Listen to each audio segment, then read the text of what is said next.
आगामी विधानसभा निवडणुकीमध्ये भाजपात तिकीट वाटपाचे सर्वाधिकार फडणवीसांकडे। काल झालेल्या भाजप कोर कमिटी बैठकीत निर्णय झाल्याची आशिष शेलारांची माहिती। विधानसभा निवडणुकीत भाजपने 150हून जास्त जागा लढवाव्यात। भाजपच्या वरिष्ठ नेत्यांनी याबाबत मत व्यक्त केल्याची सूत्रांची माहिती। भाजप महाराष्ट्र प्रभारी भूपेंद्र यादव विधानसभा निवडणुकीसाठी ॲक्शन मोडवर। भूपेंद्र यादव यांच्याकडून भाजपच्या विभागनिहाय मॅरेथॉन बैठका।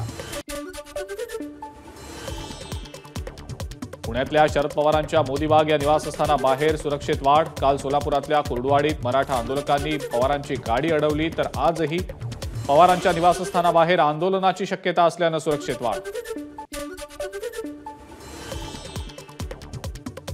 राष्ट्रवादी काँग्रेस शरद पवार पक्षाची शिवस्वराज्य यात्रा सोलापुरात। राष्ट्रवादीचे प्रदेशाध्यक्ष जयंत पाटील, खासदार डॉक्टर अमोल कोल्हे उपस्थित राहणार।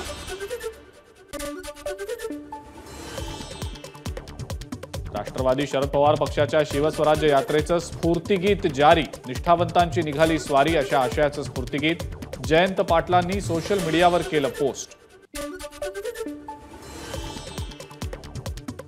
अजित पवार आज धुळे आणि जळगावच्या दौऱ्यावर। दोन्ही जिल्ह्यात जनसन्मान यात्रेचं आयोजन।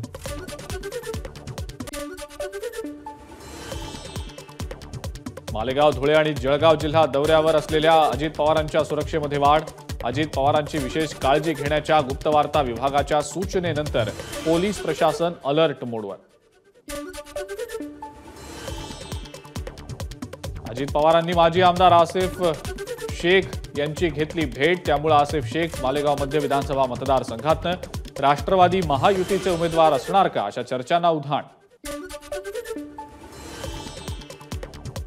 विधानसभा निवडणुकीच्या पार्श्वभूमीवर महायुतीची आज नाशकात महत्त्वाची बैठक। गिरीश महाजन, दादा भुसे, उदय सामंत, प्रसाद लाड यांच्या उपस्थितीत महायुतीच्या घटक पक्षात समन्वय राहावा यासाठी बैठक।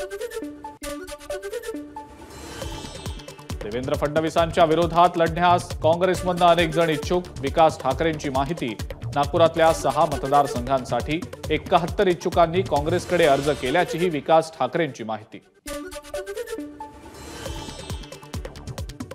विधानसभा निवडणुकीच्या अनुषंगानं शिवसेना ठाकरे गटातले आमदार मिलिंद नार्वेकर कोकण दौऱ्यावर। विधानसभा मतदारसंघनिहाय आढावा घेण्यासाठी नार्वेकर आजपासून 14 ऑगस्टपर्यंत असणार कोकण दौऱ्यावर।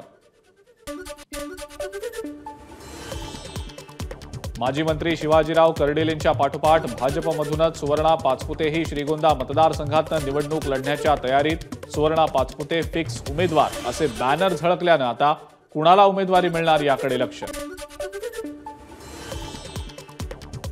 संजय राऊतांनी भाकरी शिवसेनेची आणि चाकरी पवारांची केली, त्यामुळे त्यांनी गद्दार नंबर 1 चित्रपट काढावा। दादा भुसेंचं संजय राऊतांच्या धर्मवीर चित्रपटावरनं केलेल्या टीकेला प्रत्युत्तर। तुमच्याच लोकांनी तुमचा गेम केला। अनिल देशमुखांनी फडणवीसांवर केलेल्या आरोपांनंतर आमदार परिणय फुकेंचा पलटवार। खरं खोटं करायचं असेल तर नार्को टेस्टला तयार व्हा, फुकेंचं देशमुखांना आव्हान। खासदार, आमदार आणि पोलिसांच्या स्टिकरचा सर्वसामान्यांकडून होत असलेला गैरवापर खपवून घेतला जाणार नाही। हायकोर्टानं पोलिसांना खडसावलं। कठोर कारवाईचेही कोर्टाचे पोलिसांना निर्देश। बारामतीमध्ये जयंत पाटील आणि अमोल कोल्हेंकडून युगेंद्र पवारांच्या उमेदवारीचे संकेत। युगेंद्र पवारांना साथ देऊन आपण नवं नेतृत्व देऊ पाहत आहात, कार्यकर्त्यांना संबोधताना जयंत पाटलांचं विधान। मुंबईचे माजी पोलीस आयुक्त संजय पांडे विधानसभेच्या रिंगणामध्ये। पांडेंनी वर्सोव्यातल्या झुलेलाल मंदिरात नतमस्तक होत प्रचाराला केली सुरुवात। 12, 13 आणि 14 ऑगस्टला सिंधुदुर्गात जनता दरबाराचं आयोजन। पालकमंत्री रवींद्र चव्हाणांची घोषणा। सर्वसामान्यांचे प्रश्न सोडवण्यासाठी जनता दरबाराचं आयोजन। 24 फेब्रुवारीला नांदेडला स्वातंत्र्य मिळालं। काँग्रेस प्रदेशाध्यक्ष नाना पटोलेंची अशोक चव्हाणांवर टीका।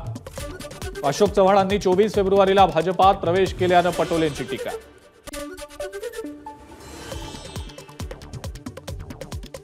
ठाण्यातल्या राड्यावरनं राज ठाकरेंचा महाविकास आघाडीवर निशाणा। मराठवाडा दौऱ्यातही विघ्न उभे करण्याचे प्रयत्न केल्याचा आरोप।